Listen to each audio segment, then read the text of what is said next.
Know the ledge.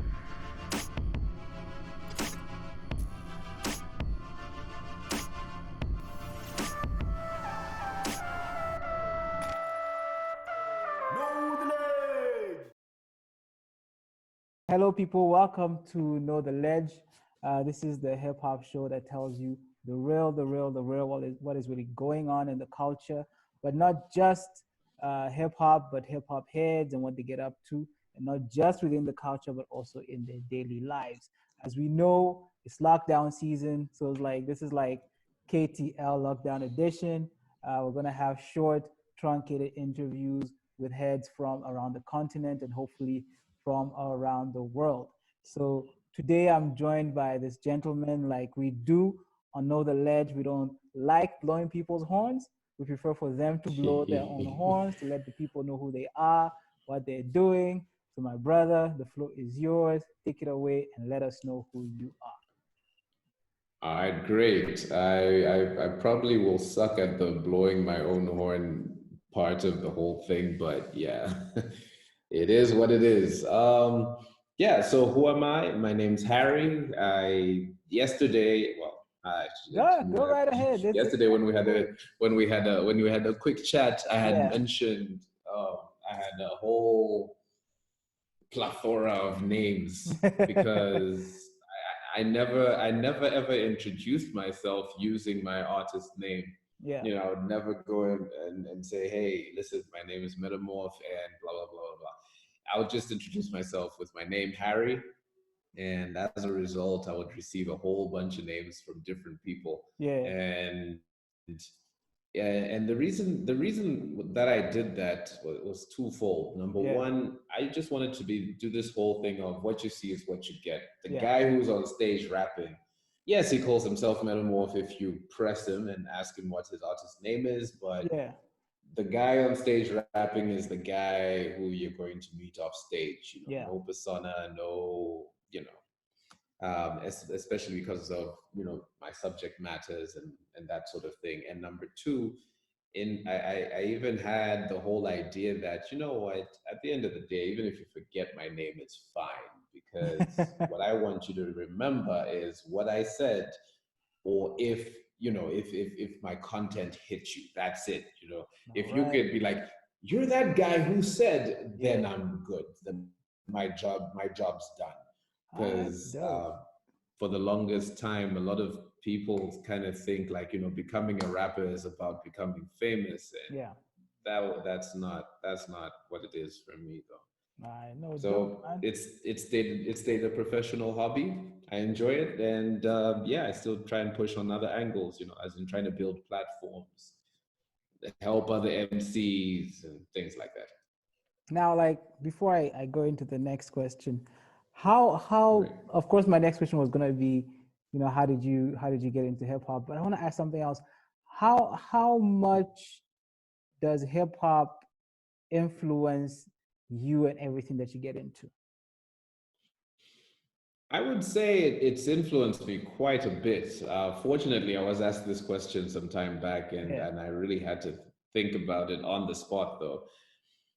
And I would say I would respond to that question with this question: how has hip hop not influenced me? Mm, The way I speak, the way I dress, mm. when I learn stuff, my vocabulary and things like that. I mean, even from humongous words like eschatological to Bible verses to just being able to, like right now for a living, I train people in public speaking and presentation skills.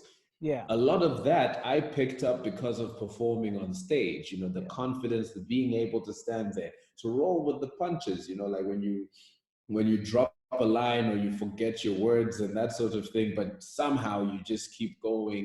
You're on your feet. All of those things have come into play, even in the way that I make a living.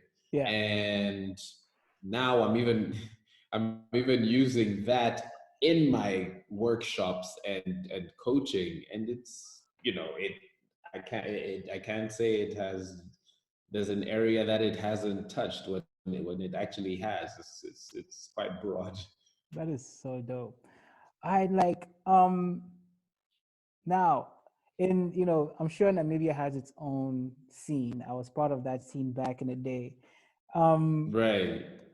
First of all, just to give I just thought about sorry, just to give you a background. In Yes, sir. 2006, I took part in a battle and I Right. won the battle, and what I got as a prize was going to see Jay-Z in Cape Town in concert.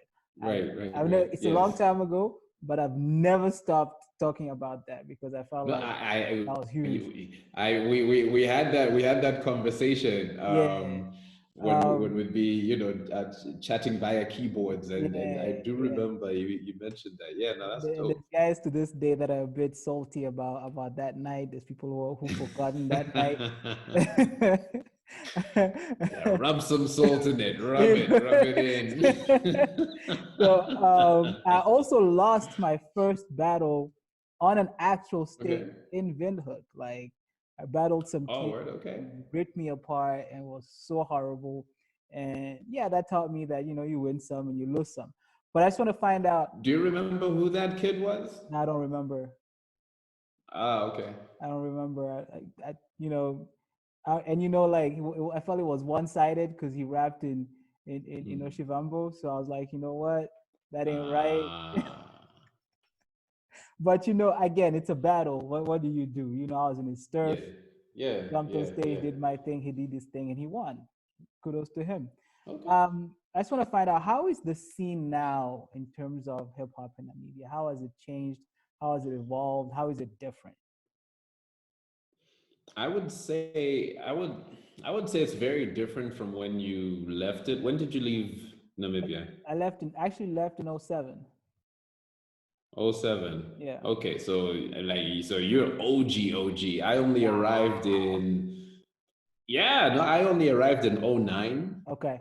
That's when I first that's I landed 2008 Yeah. towards the end in December, and just finding my feet, Yeah. doing the things, getting married and all Yeah. that stuff, finding a Yeah. place to live and all that jazz. So when I finally settled, I stumbled across Verbalize, Yeah. with the likes of John D. Barnabas. Now Verbalize was I would say was a very essential part for Namibian hip hop, especially in terms of some of the MCs that have continued or come up because of it. Yeah. Um, so I mean, those events, those testing grounds, the one mics Mm. and verbalize, and there was also spoken word. Floetic vibes had stopped by the time I had gotten there, but these I did my homework because I needed a stomping ground. I needed a place where I could, cipher. Yeah. So I looked for all these places, found them, and they were and they were very essential in building up the culture. And unfortunately, that sort of culture kind of died, if I can say that, Mm. because it had that competitive edge to it. I mean, Yeah. it's not a competition or anything, but every week you're going there, and the crowd is gonna let you know whether you killed it or not. Yeah. And with the lack of those platforms at the moment, a lot of people are just literally dropping tracks online, and it's a whole online thing right now. Mm. So much so that when you can have people online and they're bigging themselves up so big, and even they have a huge following and that sort of thing, but when you see them in person, It's a whole it's just different like thing. Yeah. wow, that's it, huh? Okay. and but I mean, not to say that people haven't been trying. I don't know if you know the big homie, KC, DJ on Fresh FM. He started something called the NRL, the Namibian Rap League, and that brought Oh, to the forefront some amazing beasts. I'm okay. like, yes, there That's was cool. that. Then the ciphers.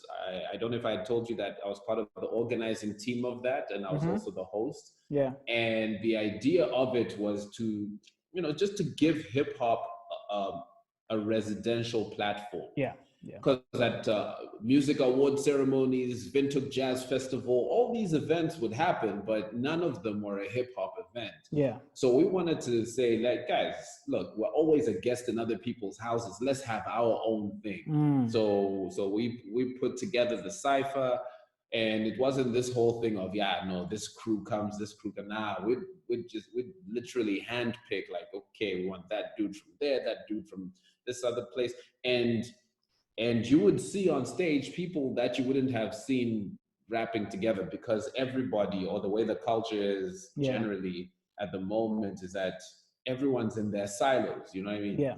If you go to this part of Windhoek and you say, who's the hottest MC, they'll mention one of their locals. You Mm. go to this other, who's the hottest MC, unless they're going to talk about the guys who are on radio and winning awards now and stuff Yeah. like that. Yeah. So yeah, so we built that platform. It was really a testing ground. Like, if Yo. it got to the point, like, if we called an MC, because it was by invite, when we'd call an MC and say, hey, Yeah. listen, would like you on this platform, they were actually like, really? Oh my God, Nice really? show. You, me? Okay. So it had that clout, Yeah. because the show always maintained a really good standard. Unfortunately, just like rappers online, can big themselves up and whatnot. Yeah. Fans, it's the same thing. Mm. Fans will be like, yeah, I love hip hop, what, and they can even brag, and they'll insult each other's mothers, arguing about who's a better MC than who. You know what I mean? Yeah. But when that MC that they're defending rocks up and says, hey, I'm going to be performing at this venue, which is like 5-minute taxi ride from where you stay, Yeah. they still don't show up. Yeah. That's So, that's a problem right there. And that's something we're facing. I don't know if I could say the continent, but definitely like in Botswana, we're facing the same problem in terms of just, really, translating that online love into actual physical love and into monetary appreciation for someone's craft. You know what I'm saying? yeah. It's really a struggle. And I think you pretty much answered 2 or 3 questions that I was gonna ask in terms of the challenges. Oh, okay, cool. Yeah, you know how we yeah, do. Just just keep going. That's how it is, man. Now let's bring it to like what's happening right now, because I feel like globally we're at such a turning point where there's a shift going on, but the shift is not gradual. Like, remember the shift from CD to MP3 to SoundCloud, right? right, Now it's right. literally like flipping a Boom. page. Yeah, you know. Mm, In terms of you as an artist, what are right. you doing in terms of just shifting or adjusting to the current state of affairs in terms of the lockdown and then all of that? Okay. So one of the things that I am crucified for is I like teaching. I like engaging Dope. in dialogue and challenging people's status quo. Yeah. And so there's this hip hop platform, and obviously, I mean, I'm probably the oldest guy there, probably Mm-hmm. twice the age of some of the people on it, but Yeah. I mean, it's hip hop, so So anyway, and we'd have discussions, kind of, or more like someone hurls insults at you, and you just play the bigger man, and like, look, I've maintained cool.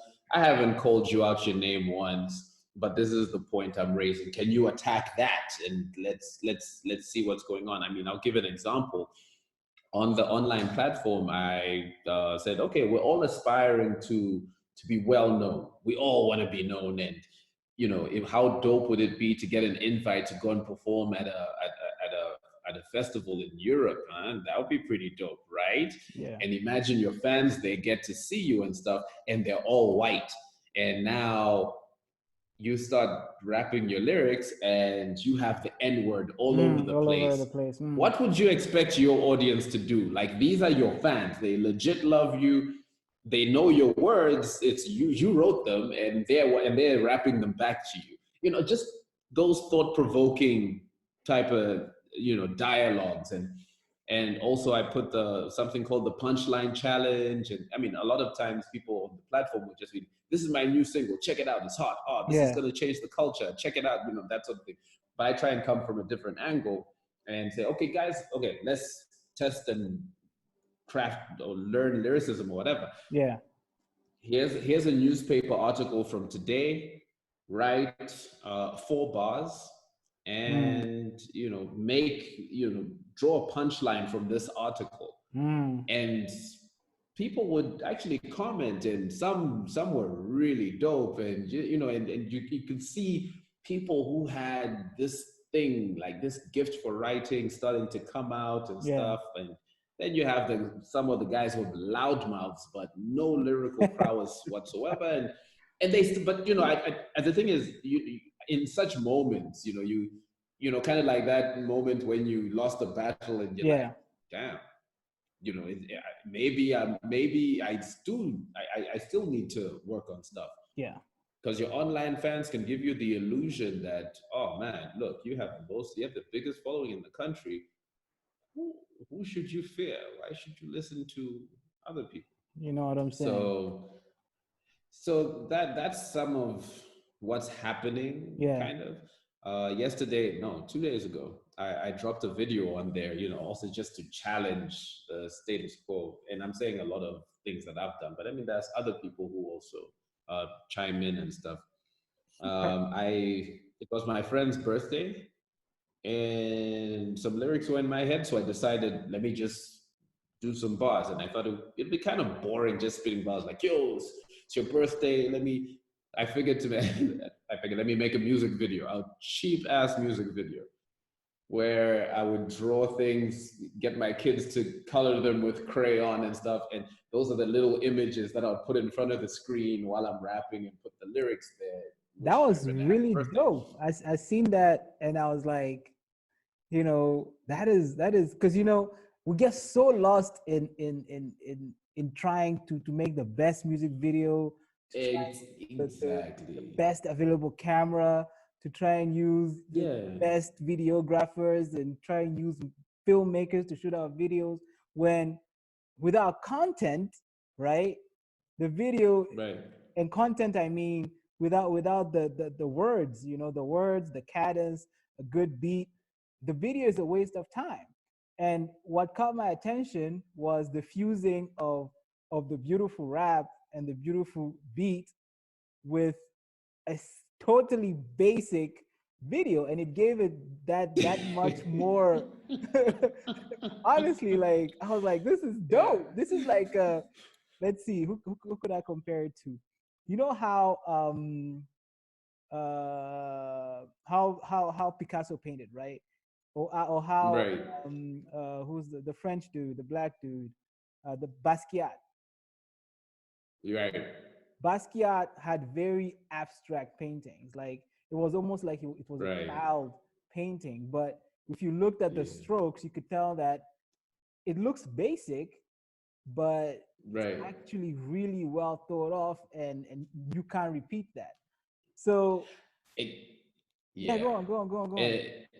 And that's also another thing that I'm, trying to push. Don't just be like, okay, my song is called this. I saw a song called God Forgive Us, right?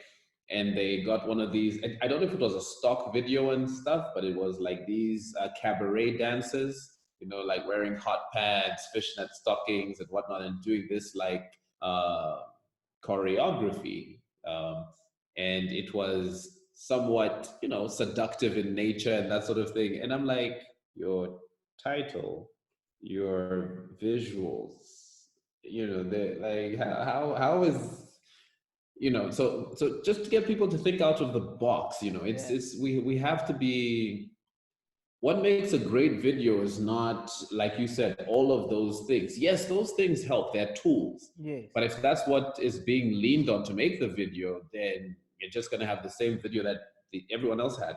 Yeah. But if you have a concept, Yes. if you say your song is called Most Wanted and you have a Western kind of undertone in your sample, if you make a video and you're wearing cowboy hats or something, you don't have to have people twerking and You know, cars and whatnot. Like, I'm with you. they, so, I mean, and that is what catches people's attention. Indeed. Um, thinking out the box. But if it's like, yeah, okay, great video, let's smoke machine, let's all try and look cool and stuff.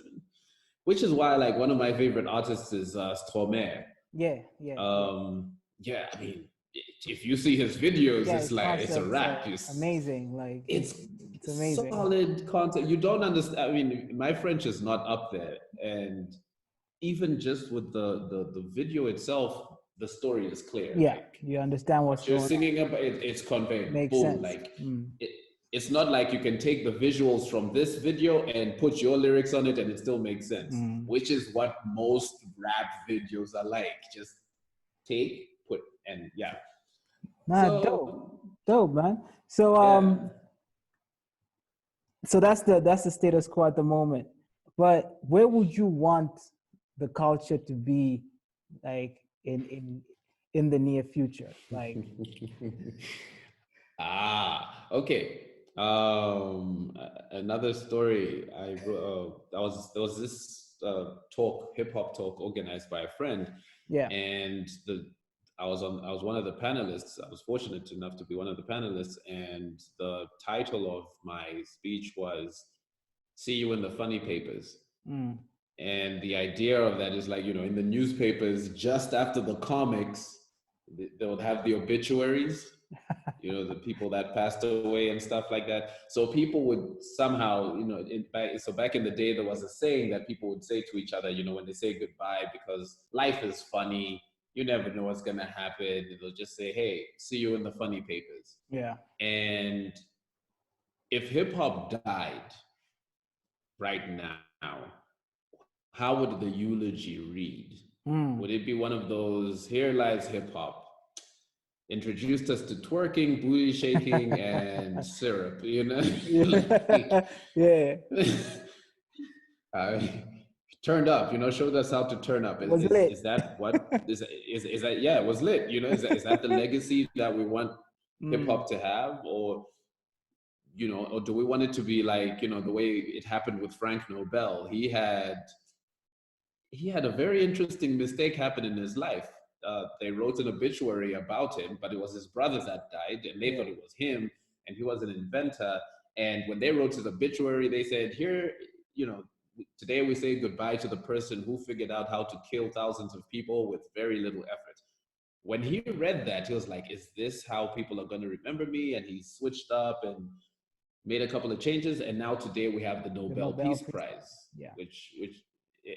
and we have that opportunity. I mean, if hip hop died in the 70s, we would say, here lies hip hop. Hip hop showed us that we needed to express ourselves to escape this poverty and what. In the 80s, it would be, here lies hip hop. Hip hop is the one that brought a lot of people from the gutter and put them up there and got them out to see the world and express and express themselves and, make a living, Yeah. started being businessy. In the 90s, it would be like, here lies hip hop, a cultural revolution, the new, taking over the world and spreading of ideas, from the Public Enemies all the way to the Tupacs, from Yes. Immortal Techniques to and I mean, like, hip hop was just doing, and even entertainment, even Vanilla Ice had a good role He to had a play, run. because Yes. all of that stuff. Yeah. Yeah. Now here's the thing. Now we get to the 2000s. Now the 2010s. Now we're in the 2020s. Yeah. Here lies hip hop. We overdosed.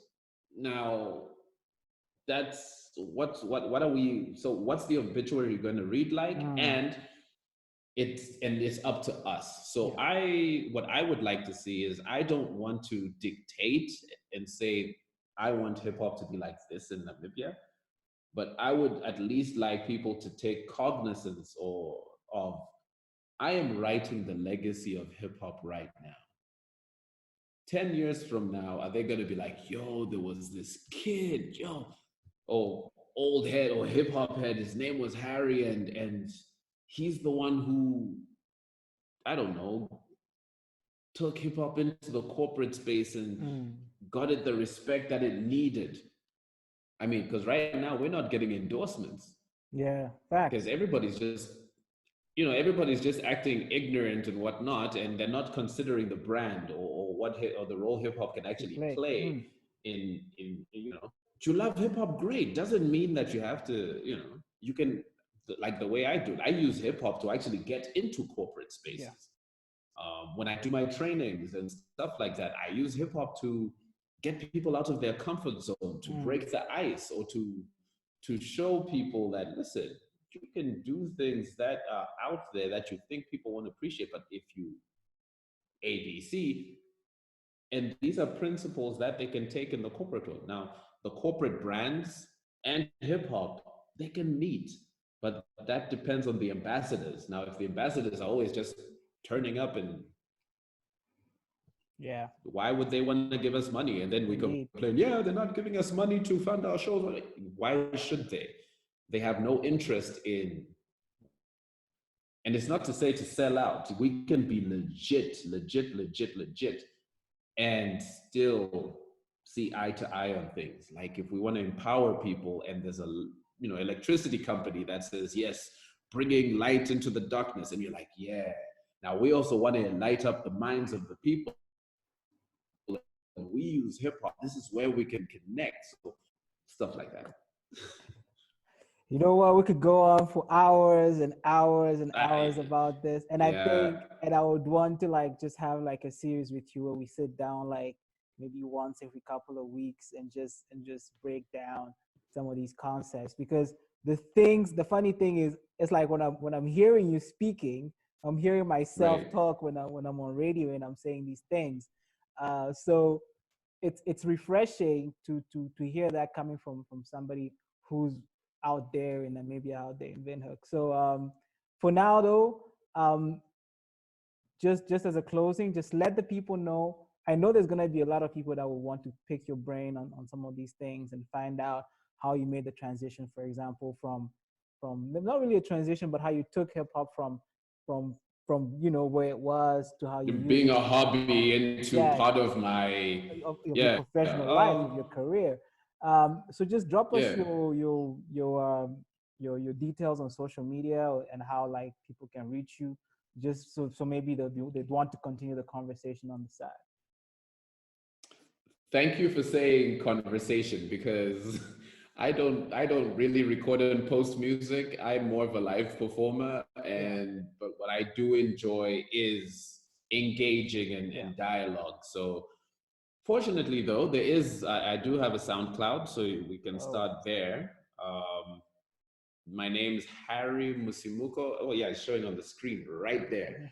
Uh, you damn there. write it just like that, Oh, there's drop it in SoundCloud. yeah, It's there. So on my screen, it's, where is it? There it is. yeah.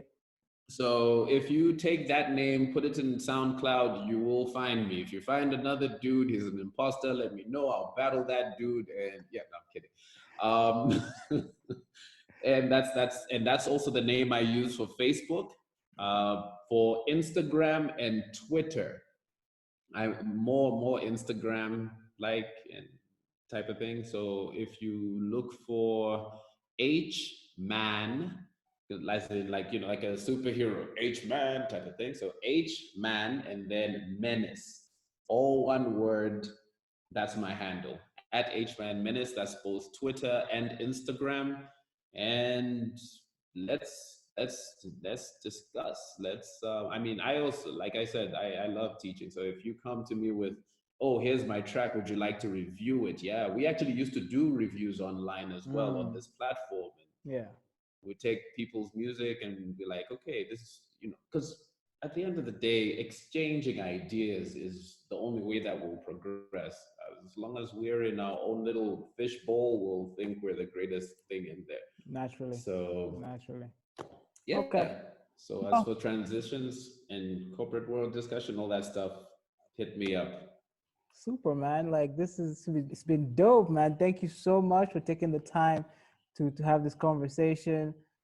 This is definitely the kind of conversations we love to have on Know the Ledge, and I'm super happy. Like I'm happy and Awesome. through the struggles, in trying to get this done. I feel like Yeah. I feel like it was worth all the trouble, and I cannot Awesome. wait for everybody to be a part of it and to appreciate what you've already offered and what you have to offer to the culture going forward. So thank you so much, bro. And I'm sure we'll catch up. Like Thank I you. said, we're gonna keep it going, and I'm sure like I'm gonna Let's highlight do you that. again just to say, okay, I've got this concept. Can we do it? You know what I'm saying? Yeah, and thank you. Thanks for reaching out. It was a pleasant surprise, and man, anytime, bro, All right. anytime. All right, man. So that's that. And have a lovely one. Peace.